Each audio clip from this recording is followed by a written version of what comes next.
Alexandre. Laurent Hénart, bonjour. Président du mouvement radical, merci d'être avec nous en direct dans Ça donne le ton sur LCI. C'est un peu compliqué à comprendre. Là, aujourd'hui, on parle des 100 milliards d'euros donnés aux entreprises pour relancer l'économie. Et vous voulez nous piquer 5 jours fériés. Pourquoi ? Alors, dans la proposition qui est faite par les radicaux, on a mis jusqu'à 5 jours fériés.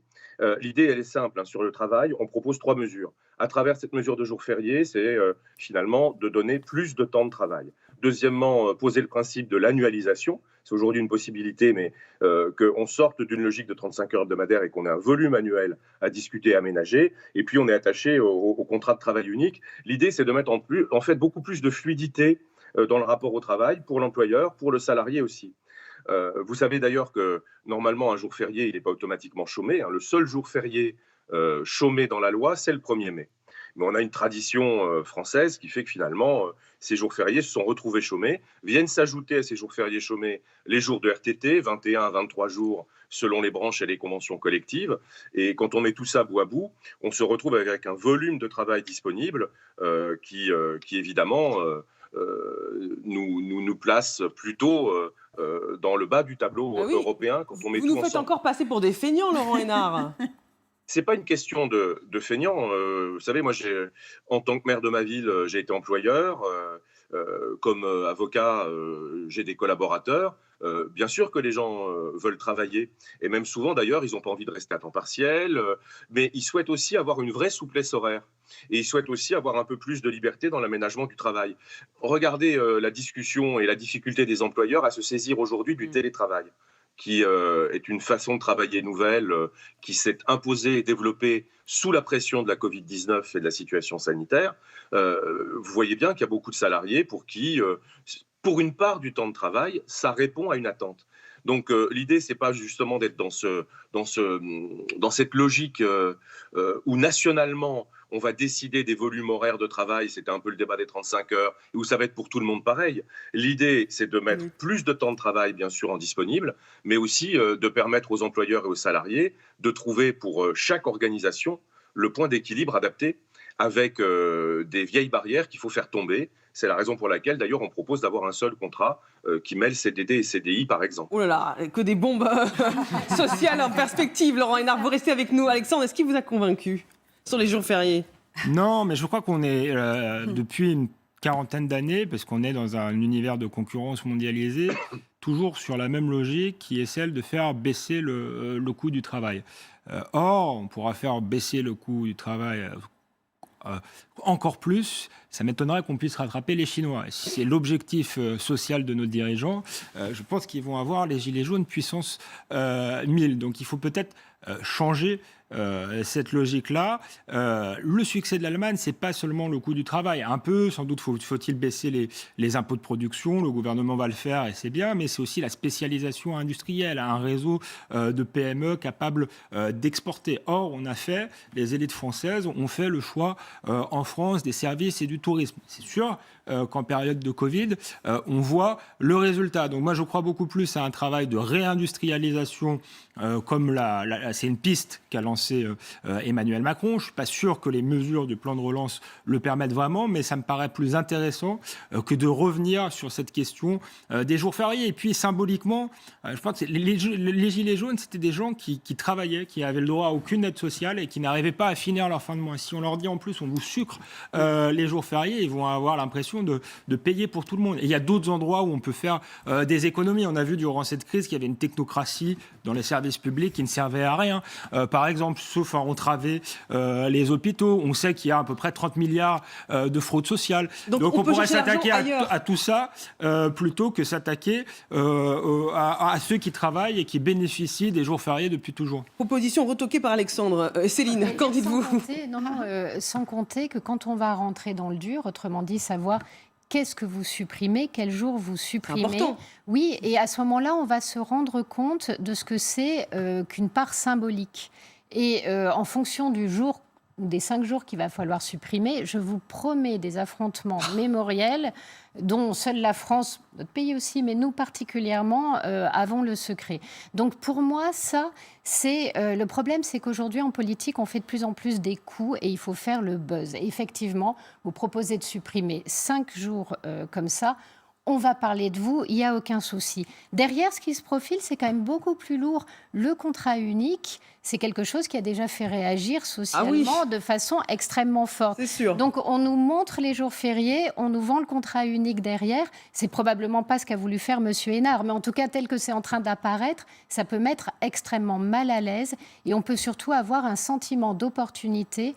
Autrement dit, la crise a donné un petit coup derrière la tête des Français. Tiens, profitons-en pour faire passer un certain nombre de choses qu'ils refusaient jusqu'alors. J'ai juste une question, justement, je rebondis sur ce que vient de dire Céline pour interroger Laurent Hénard. Vous supprimez quel jour férié? On se souvient de la polémique sur le lundi de Pentecôte. Pendant des semaines et des semaines, vous allez supprimer quoi? La Toussaint, Noël, lundi de Pâques? La guerre de 45.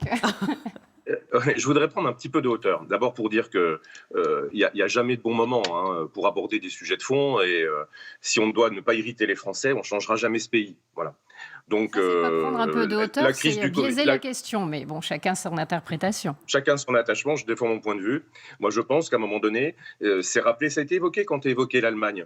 En Allemagne, on arrive dans des branches professionnelles et dans des entreprises à augmenter le temps de travail un temps, à diminuer le temps de travail un temps. On arrive à réorganiser complètement la répartition du temps de travail dans la semaine ou dans le mois.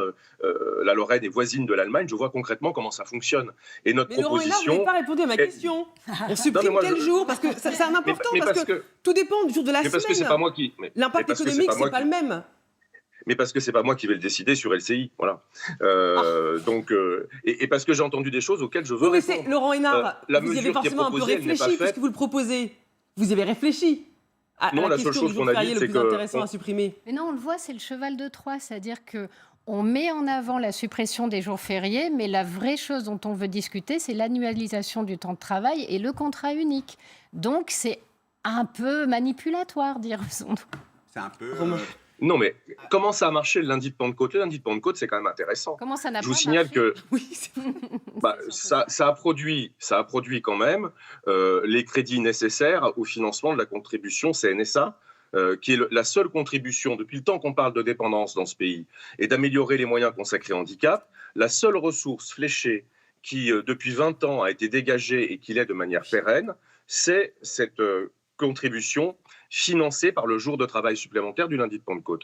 Et vous avez des collectivités et des entreprises dans lesquelles le lundi de Pentecôte a été chômé encore parce qu'on a utilisé un jour de RTT. Vous avez d'autres collectivités et d'autres entreprises où le lundi de Pentecôte est devenu travaillé. Vous avez même d'ailleurs des collectivités et des entreprises qui sont passées d'une situation à une autre. Donc les un jour férié plus et gagnent la même chose. Est-ce que vous avez calculé la contribution financière de ces 5 jours? Très bonne question. On le sait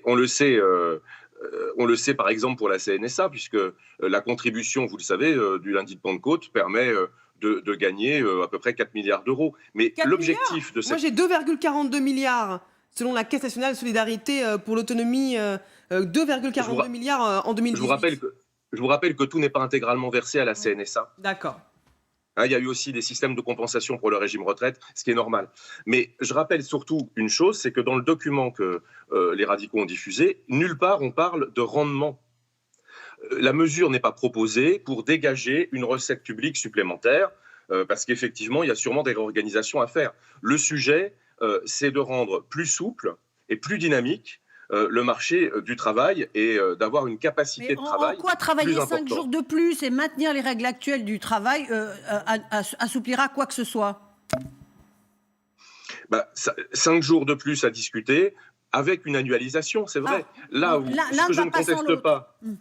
Mais oui, là on discute d'un point, mais la contribution, elle porte sur à peu près 25 mesures, dont 3 concerne strictement le marché du travail. Après, il y a des mesures sur la réforme du Code des marchés publics pour permettre, cette fois-ci, de poser clairement dans la réglementation le principe de la commande locale pour des raisons environnementales. Aujourd'hui, tous les élus vous diront qu'ils font des contorsions infinies pour essayer de privilégier l'offre locale dans les marchés publics de fournitures ou de travaux. Il y a des choses aussi sur la croissance verte et sur la recherche et le développement. Oui, mais on a donc, compris. on n'est pas loin de ce qui a été dit. C'est une mesure dans un plan un peu plus global quand même. Oui, un plan global. On a compris qu'il y a les jours fériés. Et les mesures du travail sont 3. Les 35 heures auxquelles on veut toucher et le contrat unique. Moi, je pense que vous allez vous donner un carburant aux gilets jaunes dingues, eux qui ont déjà prévu de manifester le 12 septembre. Alors là, avec tout ça, Romain. Le problème de cette proposition, c'est qu'elle est complètement contradictoire avec le but fixé. C'est-à-dire, l'idée, si je comprends bien, et qui pourrait être soumise à discussion, c'est la plus grande souplesse, plus grande flexibilité, en prenant l'exemple de l'Allemagne, c'est-à-dire ça s'adapte en fonction des carnets de commandes. Et là, M. Hénard nous fixe un truc d'autorité en disant on supprime 5 jours. Donc il y a quelque chose qui est complètement contradictoire, même dans la discussion, de supprimer des jours, alors que ce qu'on voudrait, c'est flexibilité et la sécurité, justement, de dire que ça ne supprime pas des jours par rapport aux gilets, que personne ne se sente perdant. Et Alexandre a eu la bonne en disant mais vous rêvez de quoi? Vous rêvez d'un travail à la chinoise de 45 heures, 47 heures. C'est quoi votre modèle? Alexandre a dit mais si le modèle, le modèle c'est la Chine, c'est pas notre modèle. Notre modèle c'est essayer intelligemment de travailler moins sans avoir une perte de pouvoir d'achat. Donc il y a quelque chose là qui est un peu contradictoire. La prospérité économique sur l'idée qu'il faut taper sur les salariés alors qu'aujourd'hui ils sont dans des situations précaires et ils ont du mal à finir les fins de mois. Donc pour qu'il y ait un compromis intéressant, il faudrait qu'il y ait des contreparties. Et là, elles y sont probablement, on n'a pas lu le rapport, mais peut-être serait-il bon que vous nous parliez des contreparties pour les salariés, ou est-ce qu'ils doivent simplement abandonner les jours de congé, accepter la flexibilité et se taire? Parce que rappelons qu'à la différence de l'Allemagne, nos syndicats ne sont pas puissants, que nos syndicats ne sont pas investis et qu'ils ne pèsent pas dans la discussion comme le rapport social est inscrit en Allemagne. Mais votre proposition, travailler plus, ça veut dire gagner plus, ou travailler plus veut dire gagner la même chose. Mais Laurent Hénard, qui est sous le feu de nos questions, mais C'est la question. il est venu se défendre et il ne regrette pas d'être venu dans Ça donne le ton. Laurent Hénard, est-ce que vous avez aussi conscience que dans ce contexte social extrêmement électrique, vous faites une proposition choc qui peut permettre aux gilets jaunes et à tous ceux qui sont en colère de grossir leur rang? Surtout en pleine crise économique. Oui, alors d'abord, je partage le point de vue qui est de dire que le sujet peut être compliqué dans le secteur privé parce qu'effectivement, le syndicalisme français est un syndicalisme qui est représentatif surtout du secteur public. Mais à un moment donné, justement, je pense qu'on peut aussi se dire qu'on peut enclencher la dynamique inverse, c'est-à-dire en mettant des véritables enjeux, des véritables objets à la négociation, pousser à ce que se structure dans les entreprises le dialogue social avec des vrais représentants légitimes. On ne peut pas se contenter d'un système où en France, on serait un des rares pays développés en Europe à avoir un syndicalisme qui serait un syndicalisme corporatiste qui serait en fait uniquement représentatif de certains employeurs de droit public et qui laisserait de côté les 24 millions de salariés du... c'est pas satisfaisant. Deuxièmement, sur ce qui a été dit, nous on pense qu'il faut débloquer un peu plus de temps de travail. Voilà, ça c'est très clair. Donc par rapport au propos qui a été tenu, qui est de dire l'enjeu est de travailler moins, nous on pense pas que l'enjeu est de travailler moins. Non, mais on travaille plus, mais On a dit travailler plus est-ce pour qu'on est gagner payé plus. Est-ce qu'on autant? gagne plus Voilà. Est-ce qu'on gagne plus en travaillant plus? C'est ça. Laurent Hénard. À terme de... Justement, l'idée, c'est que la négociation chez chaque employeur permette de résoudre cette question. Voilà. Ça me paraît important. Deuxièmement, je rappelle qu'on a dit jusqu'à 5 jours. Mais Donc, attendez, il y a un premier enjeu de débat. c'est dépouiller les salariés, c'est-à-dire vous dites vous-même que les syndicats ne sont pas assez puissants dans le privé, Ce qui est vrai. mais vous Ce qui est vrai. renvoyez la négociation au niveau des employeurs, qui est le moment où finalement l'équilibre est le plus en défaveur du salarié. C'est quand même un peu gênant. Non, je crois que c'est quand même être assez loin des réalités du monde du travail. L'employeur, il a quand même intérêt à ce que ses salariés soient motivés. Enfin, un employeur qui estime qu'il n'a rien à dire à ses salariés, qui estime que ça doit marcher à la trique, qui estime qu'il n'y a pas de dialogue possible, Enfin, je pense que son entreprise ne va pas tenir longtemps quand Oui, il y même. en a un Donc certain en fait, nombre. tout C'est-à-dire, doit reposer sur la bonne volonté de l'employeur. Le salarié, soit il a un bon patron, tant mieux pour lui, soit il en a un mauvais, mais tant pis pour lui, parce qu'il n'y a personne pour le défendre. Là, le bas blesse un peu. Oui, ça, c'est C'est-à-dire qu'il sûr, hein. vaudrait mieux une négociation à un autre niveau que la faire redescendre au niveau de l'employeur. C'est Ah, ce mais que j'essaie de vous dire. on peut très bien avoir la négociation au niveau des branches, hein. C'est ce qui s'était fait au moment des 35 heures. Pour certaines branches qui avaient réussi à négocier un accord cadre plutôt que de prendre la loi sèche, on peut très bien imaginer que la négociation soit avant tout aller au niveau des branches et qu'ensuite il y ait des accords d'entreprise complémentaires. Bon, en Ça, tout c'est cas, tout à fait possible. En tout cas, vous avez envoyé la proposition à Jean Castex, il va s'en saisir et on va voir ce qu'il décidera. Merci beaucoup Laurent Hénard Merci à vous. d'avoir répondu à toutes nos questions sur LCI et à vous, devant la télévision, devant votre écran, de vous faire votre opinion. Une petite